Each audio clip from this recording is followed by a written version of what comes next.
How dare you? Or maybe I've you double just dog on got there. back from a raid someplace else and you have slaves, and you have silver, or something like that that you want to convert into more tangible, usable goods that fit your needs. Well, these places crop up and create the economic dynamism that makes this period a little bit of a gold rush era, and that incentivizes people to Hey, DJ, hey.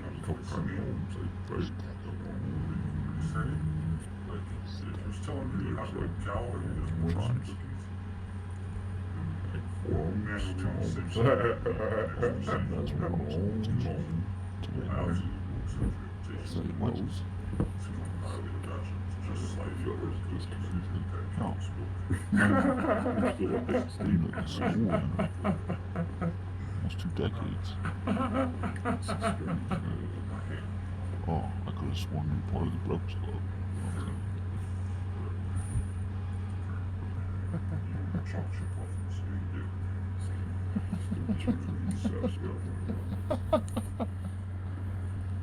What is it, computer? Do you see something? What Kitchener always says, What do you see? I know it's Mr. Churchill. Between Micaiah Oh, there we go. and the Hey, dragon. look at this guy. It is necessary to let certain fundamental truths of spiritual development come to mind whenever you have gained some material, as we may call it, by way of It's a knowledge fucking in the material Bible. that comes out. For this will allow you to penetrate those fundamental truths more deeply. In the last days, we have considered all kinds of ideas which may explain the events of our time, at least to some extent. Mr. Kitchener. We have therefore acquired a number of ideas concerning present developments. We can put these together with fundamental truths, which we already know from certain points of view, but which can be penetrated more deeply if we approach them again following further preparation. I have frequently spoken of the significant break which occurred in the spiritual development of the peoples of Europe and America in the middle of the 19th century, and especially in the 1840s. I pointed out that this was the time when the materialistic point of view came to its peak. The peak was reached in what we may call a way of grasping dead outer facts with the intellect, refusing to enter into living reality. That part again. I have pointed out that this was the time when the materialistic point of view came to its peak, with a peak that was reached in what we may call a way of grasping dead outer facts with the intellect, refusing to enter into living reality. The deeper sources of such events, and today we are very much involved in their after effects, which will continue to have an influence for a long time to come, must be sought in the world of the spirit. And if we investigate the processes in that world which have come to outer expression in the event of which I have just spoken, we have to point to a struggle, a real war in that world, which began then and came to a certain conclusion for the world of the spirit by the autumn of 1875. To have the right idea about these things, you must visualize a battle which continued for decades in the spiritual world, from the 1840s until the autumn of 1879. Sorry. This may be called a battle which the spirits who are followers of the spirit belonging to the hierarchy of archangels, whom we may call Micaiah, fought with certain Ahrimanic powers. Please consider this battle to have been in the first place a battle in the spiritual world. Everything I am referring to at the moment relates to the battle fought by Micaiah and his followers against certain Ahrimanic powers. A good way of strengthening this idea, especially if you want to make it Life cereal? in Captain Mikey Spells? Yeah, of course Mikey likes is it. to have it Captain in your Spells mind on Mikey. that the human souls who were born exactly in the 5th decade of the 19th century actually took part in this battle between Micaiah's followers and the Ahrimanic powers, when they were in the spiritual world. If you think on this, it will give you a great deal of understanding of the outer and inner destiny experienced by these individuals, and above all of their inner constitution. The battle thus took place in the 40s, 50s, 60s, and 70s, and came to a conclusion in the autumn of 1879, when Michael and his followers won a victory over certain Armanic powers. What does this signify? To see something like this in the right way, we can always call on an image which humanity has known throughout its evolution. The fight between Michael and the dragon. This image has come up again and again in the course of evolution. We may characterize it by saying that every battle between Michael and the dragon is similar to the one in the 1840s, but it is about different things, harmful and damaging things. We may say that a particular crowd of Ahrimanic spirits seek over and over again to bring something into world evolution, but they are always overcome. And so they also lost the battle in the autumn of 1879. And as I said, this was in the spiritual world. But what does it signify that the powers of the dragon, this crowd of Ahrimanic spirits, are driven down into the human realms, banished from heaven to earth, as it were? Losing the battle means they are no longer to be found in the heavens, to use the biblical term. Instead, they are to be found in the human realms, which means that the late 1870s were a particular time when human souls became subject to Ahrimanic powers with regard to certain powers of perception. Before this, these powers were active in the spiritual realms and therefore left human beings in peace. When they were driven out of the spiritual realms, they came upon human beings. If we inquire into the nature of the Ahrimanic powers which entered into human beings when they had to leave the realms of the spirit, the answer is the Ahrimanic materialistic view with its personal, mark as well, personal bias. Materialism had, of course, reached its peak in the 1840s. But in those days, its impulses were more instinctive, where the crowd of Ahrimanic spirits still sent their impulses from the spiritual world into human instincts. From the autumn of 1879 onward, these Ahrimanic impulses, powers of perception and will, became the personal property of human beings. Before this, they were more of a general property. Now they were transplanted to become personal property. We are thus able to say that due to the presence of these Ahrimanic powers from 1879 onward, personal ambitions and inclinations to interpret the world in materialistic terms came to exist in the human realm. You only have to trace some of the events which have arisen because of personal inclinations since then, to understand that it resulted when the archangel Michael drove the dragon, that is, the crowd of Ahrimanic spirits, from the realms of the spirit, from the heavens down to earth. This occurrence has profound significance. The people of the 19th century and of our own time are not inclined to pay attention to such occurrences in the spiritual world, to the way in which they relate to the physical world. Yet the ultimate reasons and final impulses for events on earth can only be found if one knows the spiritual background.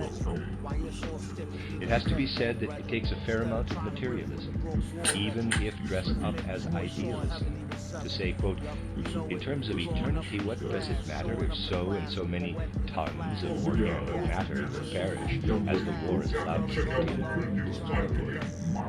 One has to feel the extent to which such a view has its roots in Ahrimanism. Its roots truly are in the realms of human response. The philosopher Henri Lichtenberger's philosophy of the tons of organic matter is one of many examples which may be quoted to show the specific forms taken by the Ahrimanic way of thinking. And I'd be like, I'm listening. The deepest impulse, which has been living in many human souls since 1879, is therefore one which was cast down into the human realms. Before that it lived as Ahrimanic power in the world of the spirit. It is helpful to look for other ways of strengthening the idea in our minds by using concepts from the material world, using them essentially as symbolic images. What happens today, more at the level of soul and spirit, but more of a material bias. The world of matter is also spiritual. It's merely a different form of spiritual. If you were to go back to very early times in evolution, you would find a battle similar to the one I have just described.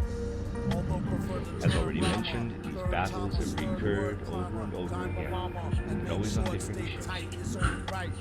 In the distant past, the crowd of Ahrimanic spirits were also cast down from the spiritual world into the earthly battle, when they had lost such battle. You see, they would return to the attack again and again. After one of these battles, for example, the crowd of Ahrimanic spirits populated the earth with the earthly life forms, which the medical profession now calls bacilli. Everything which has the power to act as a bacillus, everything in which bacilli are involved, is the result of crowds of Ahrimanic spirits being cast down from heaven to earth at a time when the dragon was. In the same way, the Ahrimanic Mephistopheles way of thinking has spread since the late 1870s as the result of such a victory. Thus we are able to say that tubercular and bacillary diseases come from a similar source as the materialism which has taken hold of human lives. We can also compare the occurrences of the last century with something else. We can point to something which you know already from tidal occult science, the withdrawal of the moon from the sphere of Earth evolution. The moon was once part of the Earth. It was cast out from the Earth. As a result, certain moon influences took effect on Earth. And this too followed a victory won by Michael over the dragon.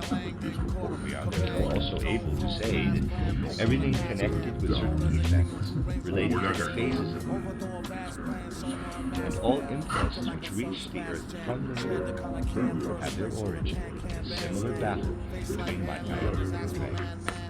They belong together. And it is extremely useful to consider this, for it has profound significance. Some individuals develop an irresistible hankering for intellectual materialism, which arises from being in league with the fallen Ahriman. They gradually come to love the impulses which Ahriman raises in their souls, and indeed consider them to be a particularly noble and sublime event. Once again, it is necessary to fully unless they are in our conscious awareness and we have clear insight. We cannot make head or tail of it.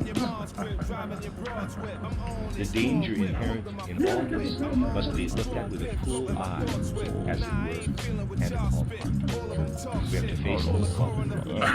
We shall only do so, however, if we are quite clear about the fact that certain danger threatens human beings from this direction.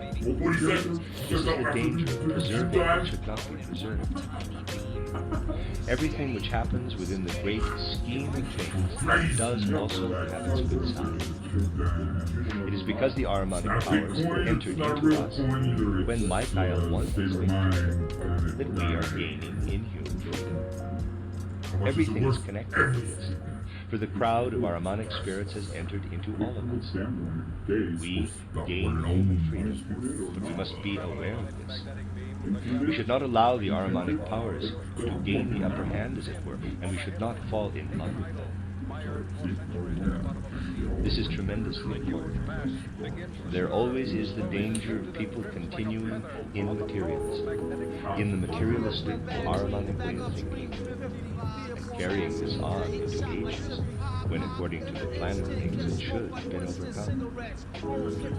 The people who do not turn away from the Ahrimanic materialistic way of thinking and want to keep it would then be in league with everything which has come about through similar victories won over the dragon by my guidance. They therefore would not unite in spiritual progress in and a time would come in the sixth post-Atlantean age when the only thing to please them would be to live in something which will have been brought about by bacilli, these microscopically small enemies of the earth. Something else also needs to be understood. Exactly because of its logical consistency and indeed its greatness, the scientific way of thinking too is in great danger of sliding into the Ahrimanic way of thinking. Consider how some scientists are thinking today in the field of geology, for instance. They study the surface formation of the earth and the residues and so on to determine how certain animals live or have lived in the different strata.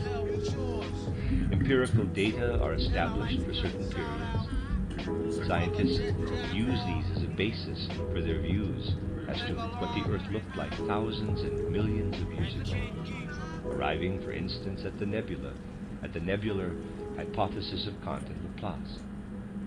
They also develop ideas as to the future evolution of the Earth, and from the physical point of view, these are quite correct.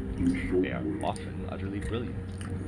But they are based on a method where the evolution of the Earth is observed for a time, and then conclusions are drawn, millions of years before and millions of years after.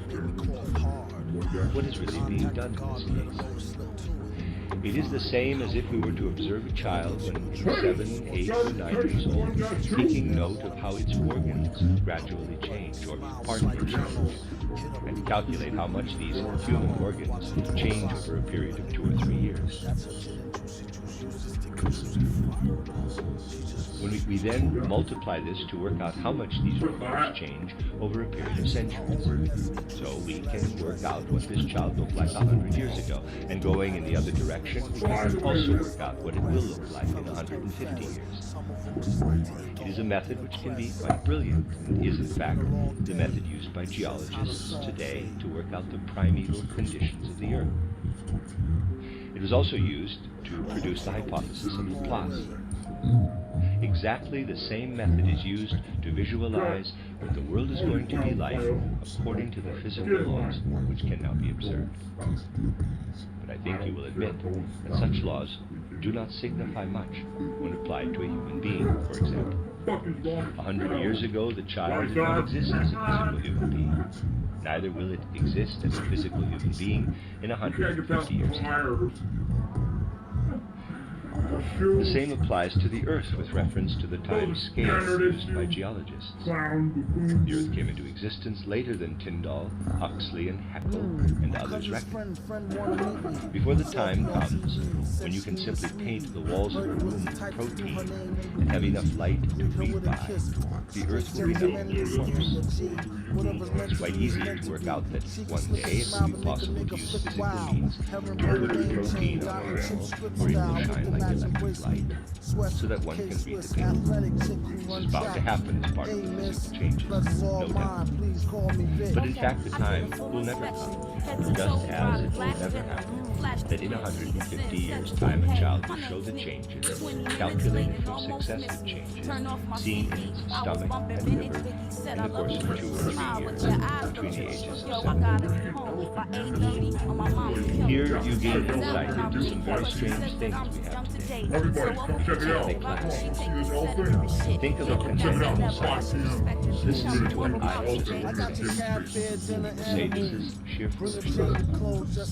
And then think of a spiritual scientist. He will consider the things that conventional science says to be foolish. All the many hypotheses concerning the beginning and the end of the earth are indeed not so much.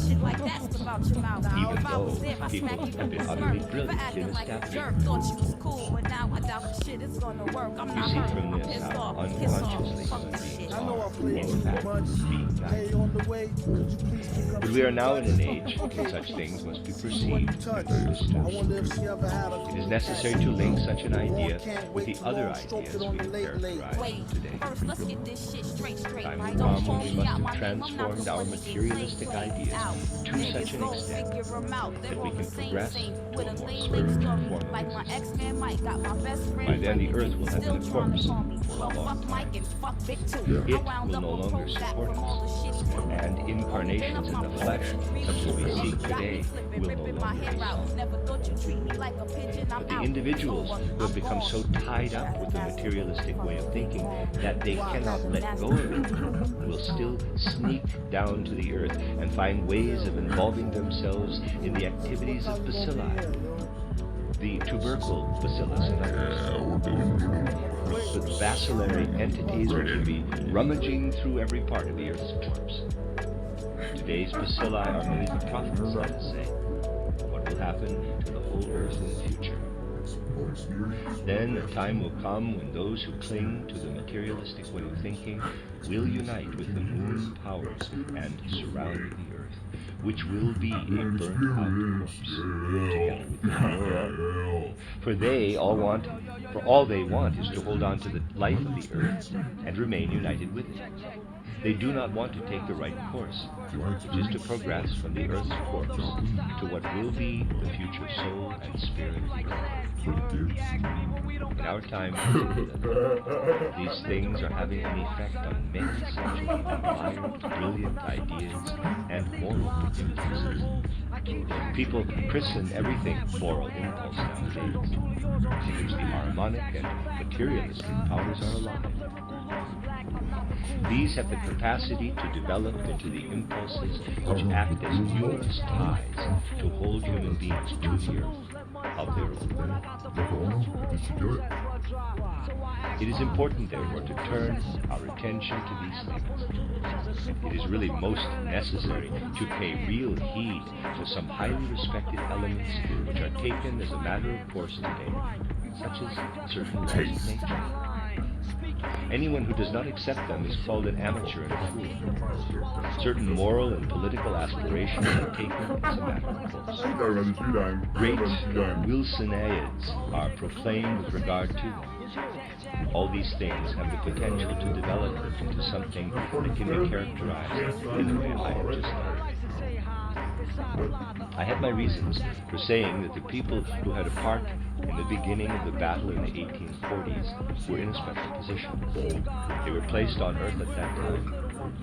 And we can understand a great deal of the inner life of these people, especially those who are active in mind and spirit, of their doubts and their inner battles. If we consider the impulse they brought from the life of the spirit of the 1840s into the second half of the 19th and the beginning. Something else also relates to this, something which should not be overlooked today, but very often is. It is the belief that spiritual entities and their activities have no part in human affairs. People do not like to speak of events in human affairs having spiritual causes. Anyone who knows the real situation, however, is well aware that psychic or spiritual influences from the spiritual world on human beings here in the physical world are in fact particularly powerful at the present time. It is not at all uncommon to find people today who will tell you It's not a Bitcoin, it's not a real like a coin dream. either. They do not really understand what is going on, that these are always non-physical elements. Drove them to a particular course of events. Psychic influences of this kind play a much greater role today than materialists are prepared to believe. Anyone who has the opportunity to go into such things will find them at every turn.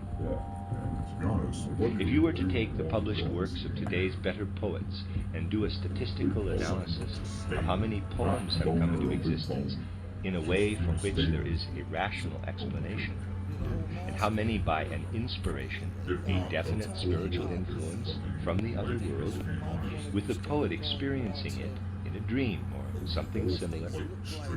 You would be surprised how great is the percentage of direct influences from the spiritual world. People are influenced by the spiritual world to a much greater extent than they are prepared to admit. Dave the friend, Human actions performed under the influence of the spiritual world are indeed significant ones. Now and then the question comes up, quote, why was a particular newspaper started? The individual who started it had a particular impulse from the spiritual world. If he trusts you enough to speak openly about his impulses, he will speak of a dream when you ask about the real origin.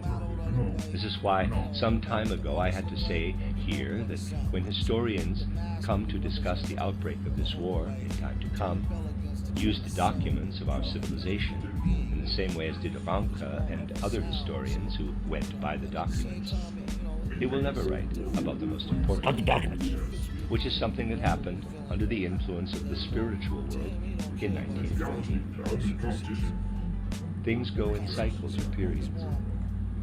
Anything which happens in the physical world is really a kind of projection or shadow of what happens in the spiritual world, except that it would have happened earlier in the spiritual world. Let us assume this line here, and there's a figure, was the line or plane separating the spiritual and the physical world. What I have just said could then be characterized as follows.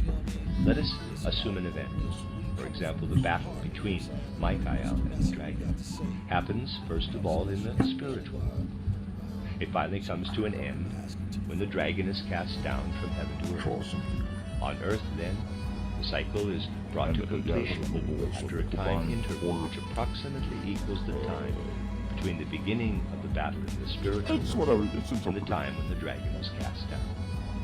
We might say the dawn, the very beginning of this battle between Michael and the dragon, was in 1841. Things were particularly lively in 1845.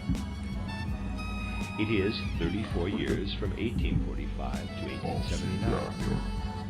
And if we move on 34 years after 1879, we come to the mirroring event. You get 1913, the year preceding 1914. You see, the developments which started in the physical world in 1913 are the mirror image of the prime reasons for the spiritual battle. And now, consider 1841 to 1879 to 1970. 1841 was the crucial year in the 19th century. 1917 is its mirror image. If one realizes that the exertions of the crowd of aromatic spirits in 1841, when the dragon started to fight Michael in the spirit world, are mirrored right now in 1917. Much of what is happening will not really come as a surprise. Events in the physical world can really only be understood if one knows that they have been in preparation in the spiritual world. These things are not being said to worry people or put strange notions in their heads. They're meant as a challenge to see things clearly, to resolve to make the effort to look into the spiritual and not to sleep through the events. This is why it has become necessary in the field of anthroposophical development to say over and over again that there is need to be watchful, to take note of life, and not let the events go by unnoticed. It is sometimes only possible to say what I mean by using analogy. Yesterday I spoke of the way in which the people in Eastern Europe could draw conclusions from such events. If we here in the West want to find out what actually lives in the Eastern European soul, the best way is to study the works of philosophers celebrity, though there are serious limits to what we can learn in this country. Real insight can only be gained from what has been said in many years of lectures and lecture courses given within the anthroposophical movement on destiny and the true nature of the Russian spirit. But by turning our attention to the philosopher's soliloquy, it is possible to express, by means of an analogy, what one really wants to say in space. As you know, Solonius died in the turn of the 19th to the 20th century, and at had therefore been dead for a long time. Western people did not bother much with his philosophy.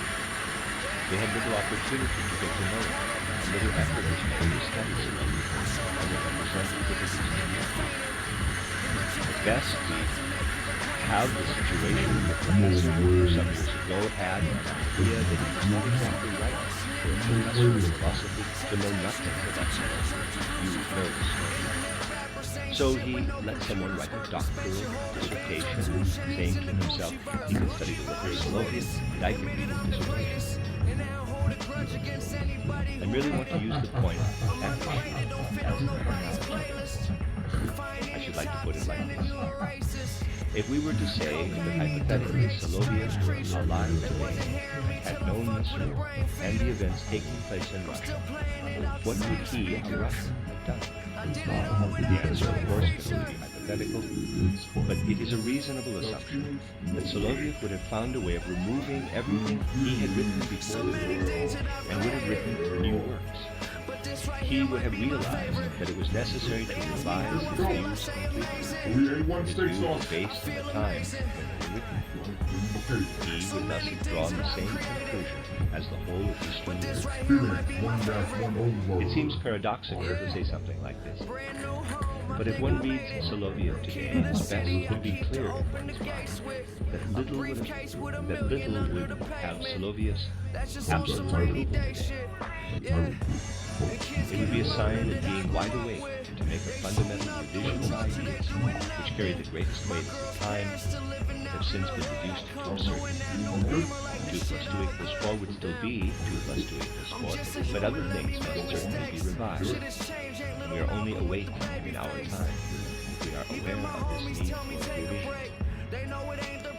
In this year of 1917, 38 years after 1879, with 1879, 38 years after 1841, something important is being asked of humanity.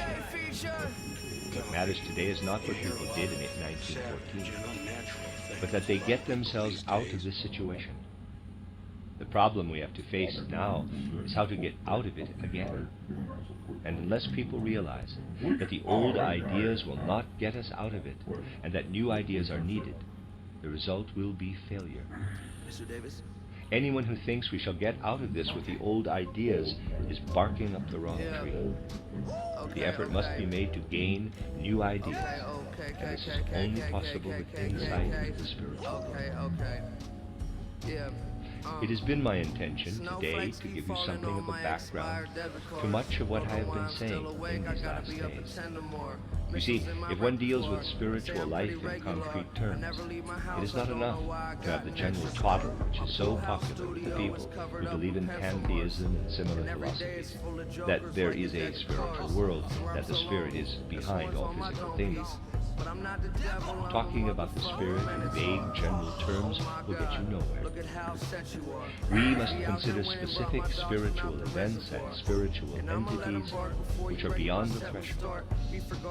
Events in this world are not merely general, but quite specific.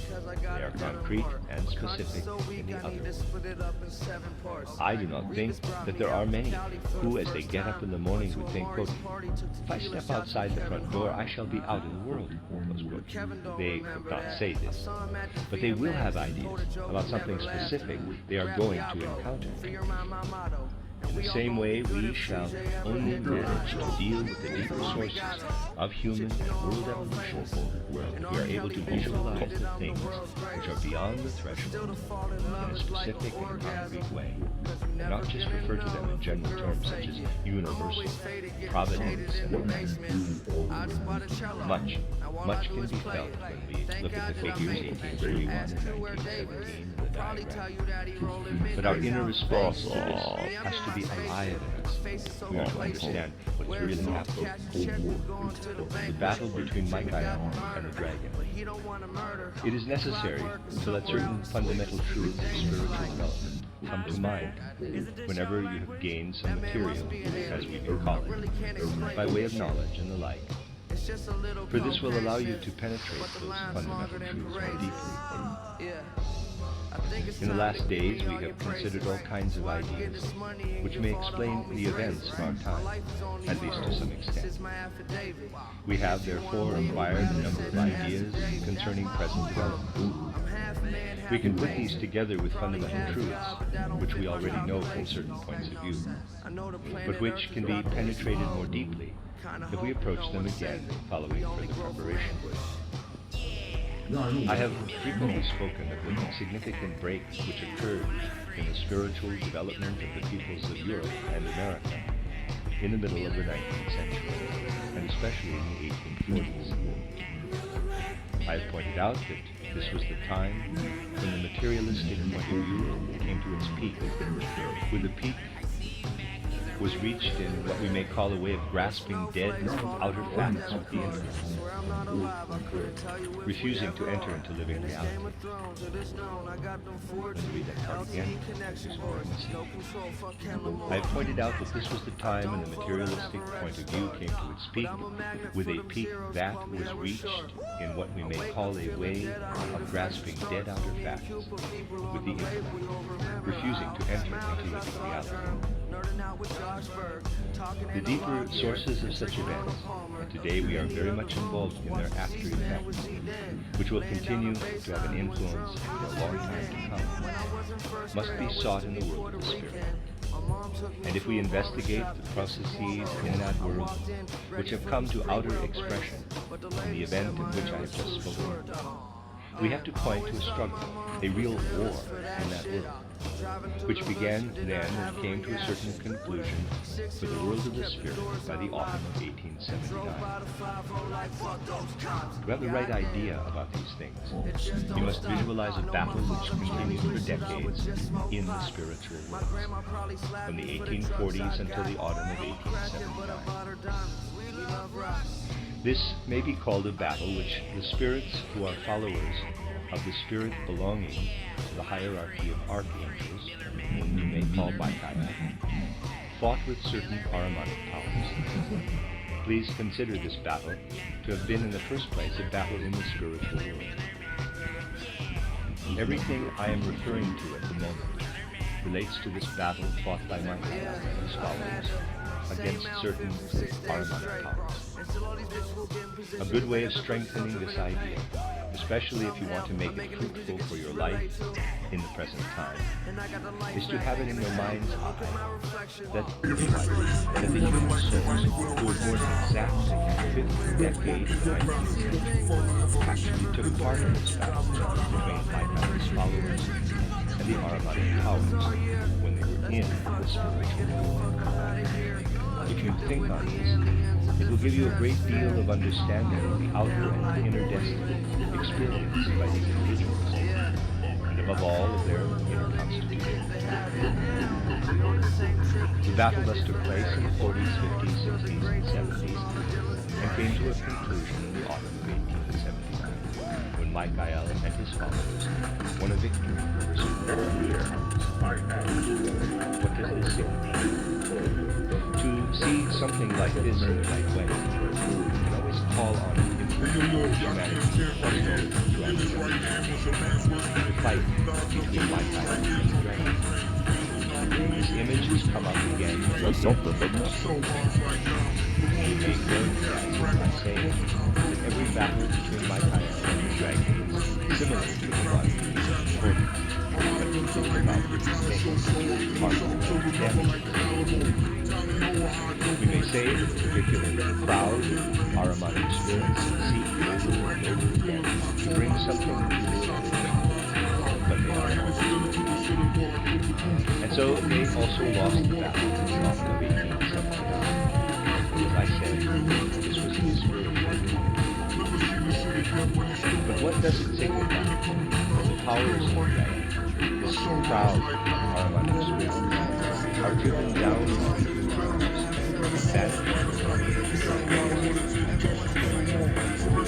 losing the battle, they are no longer to their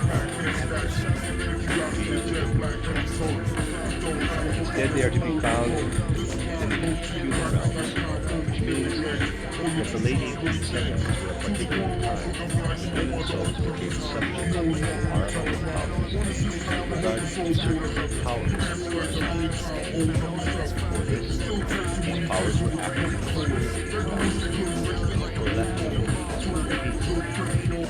when they were driven out of the spiritual realm.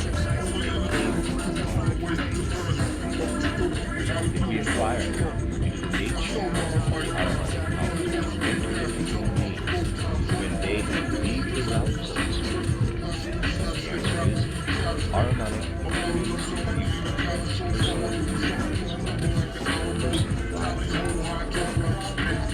materialism, of course, was key. But in those days, these impulses were not instinctive. The proud of harmonic spirits still sent their impulses from the spiritual in the autumn of 1869 onwards, harmonic impulses, powers of perception, became the personal property of all. For this they were more of a general property. Now they were transplanted to become personal. We are thus enabled to say, due to the presence of the harmonic powers of 1870, personal ambition to interpret the world in materialistic terms came to exist. You only have to trace some of the events which have arisen because of personal inclinations since then to understand that the result when the archangel Michael drove that is, the crowd of harmonic spirits from the realms of the spirit, from the heavens down. This occurrence has been found The people of the 19th century and of our own time are not inclined to pay attention to such occurrences in the spiritual, to the way in which they relate to the physical. Yet the ultimate reasons and final impulses for events on earth can only be found in one knows the spiritual depth.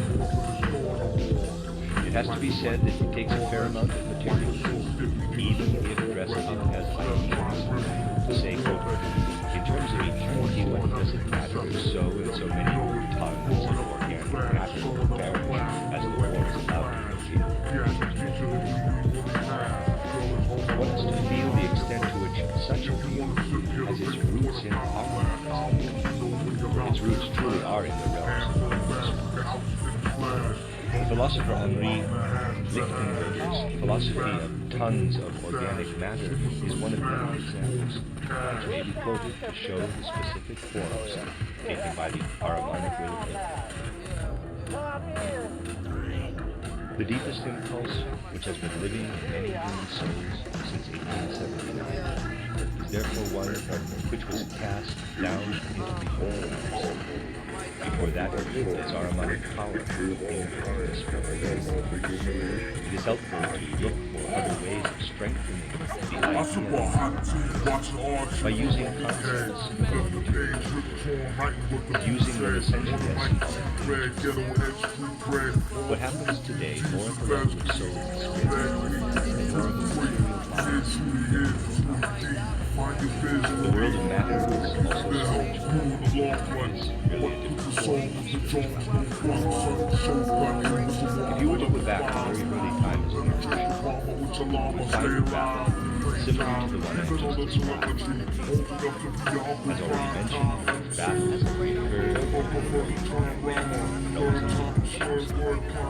occurred in the distant past. The crowd of harmonic spirits were also cast down when they had lost these battles. You see, they would return to the attack again and again.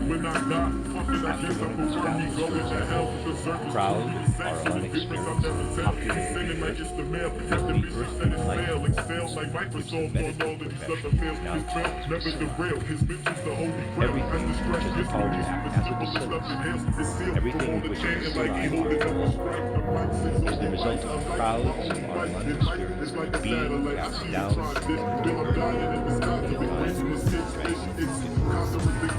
In the same way, the Aramonic Mephistopheles way of thinking has spread since the waning of the 70s as the result of such a victory. Thus we are able to say that tubercular and bacillary diseases come from a similar source as the materialism which has taken hold of human life. We can also compare the occurrences of the